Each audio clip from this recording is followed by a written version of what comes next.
ஐயா கல்லூரியின் முதல்வர் இயேசு பிறந்த கதையை சொல்ல சொன்னார்கள்.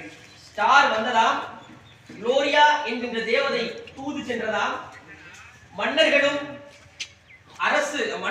ஆடு மேய்ப்பொருடத்திலும் சொன்னதாம். அவர்கள் இருவரும் வந்து பார்த்தார்களாம். அறிக்கைகளுக்கு தானாக எரிந்ததாம். கையில் வைத்திருந்த தூபக்காலில் சாம்பிராணி புகையை போட்டார்களாம். சுற்றி இருந்த கிருமிகள் எல்லாம் அழிந்ததாம். இறுதியில் உறக்க சொன்னார்களாம், இது போல இயேசு பிறந்து விட்டார் என்ற செய்தியை. இப்பொழுது பிறந்த இயேசு அங்கு இருக்கிறார். சகோதரி ஜீவிதாவால் வரையப்பட்ட இயேசு இங்கு இருக்கிறார். பரிசு தாங்களிடத்தில் இருக்கிறது.